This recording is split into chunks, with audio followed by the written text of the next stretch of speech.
So one of the things I get asked about all the time is imposter syndrome.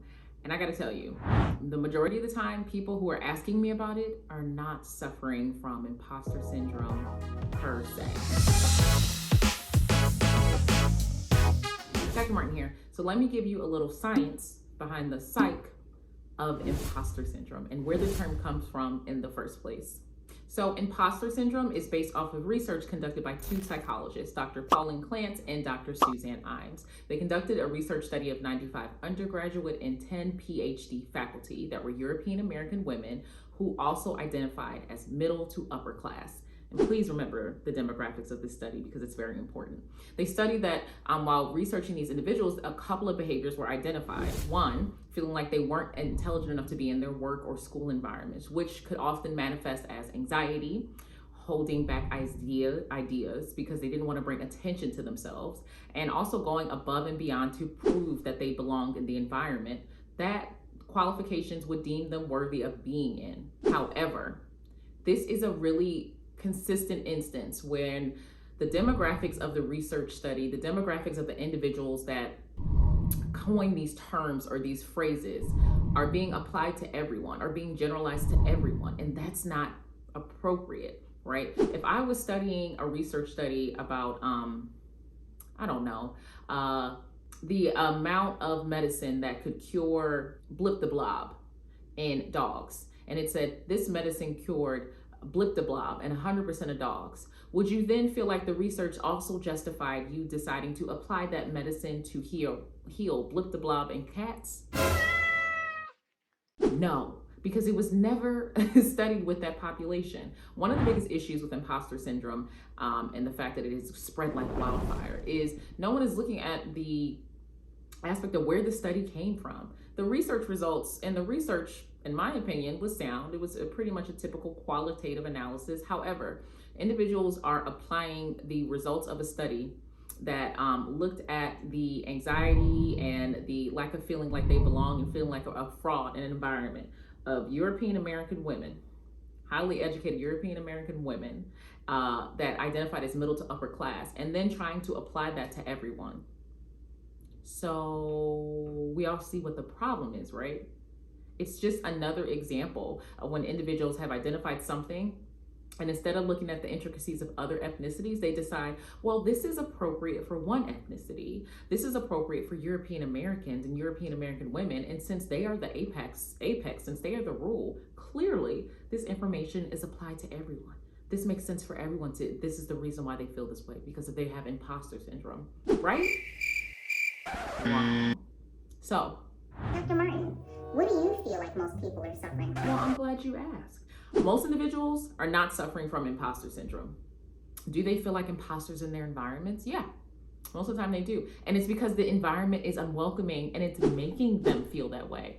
Do I feel like I'm unwelcome in this environment, in this work environment? Yes. Is it because of my qualifications? No, it's because my environment that I'm in, work, school, significant aspects of recreational activities in the world were never developed with me in mind. The policies were never developed with me in mind. They're oppressive, they're patriarchal, they're sexist, they're racist. And as a result, of course, I feel like unwelcome. Of course, I feel like I don't belong. An environment that was set to make me feel like I don't belong.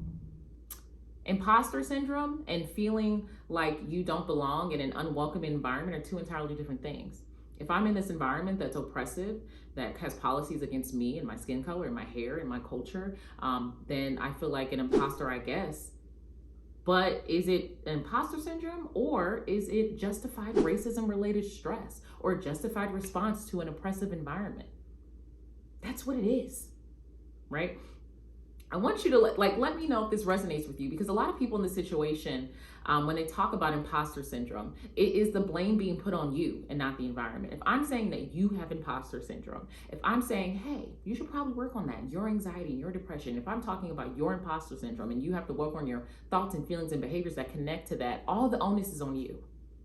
However, if I'm saying, I noticed that you had the responses in one environment and not another, it seems like this environment is sexist or racist or ableist, then what has to change? You or the environment? The environment.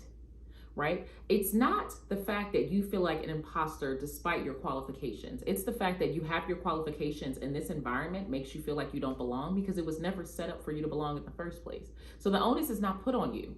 It is not your job to find ways to make yourself feel welcome in any environment. It's the environment's job to provide policies, to have support system, to have just rules and guidelines that are welcoming. So a lot of times people will say, oh, I'm suffering from imposter syndrome. And 9 times out of 10, you're not. And just to provide a little context, I'm not saying that when European American women are stating that they don't feel like they belong in that environment, that is not valid. That is very much valid. There may be very many reasons why you feel like you do not belong in that environment, but I guarantee you they're not the same reasons that Black women or Black men or Black people or Black individuals that are non-gender conforming feel like they don't belong in that environment. It's not because they can't identify what's going on when it comes to like, oh, well, my qualifications make me feel as though I don't belong there. Honestly, 8, 9 times out of 10, I see the fact that like Black people, people of the global majority of people who look like me actually have more qualifications than the individuals in there. Most of the time, they feel like they don't belong because their policies are stated that they don't belong. I feel like I don't belong because there are policies that go against my hair. There's a culture of it has to be one right way, which is an aspect of supremacy. It's a culture that doesn't really affirm the ways in which I communicate. It's a culture in which very much individuals are often oppressive and have cultural oppression, have interpersonal oppression, have institutional oppression, and then wonder why I feel oppressed, right?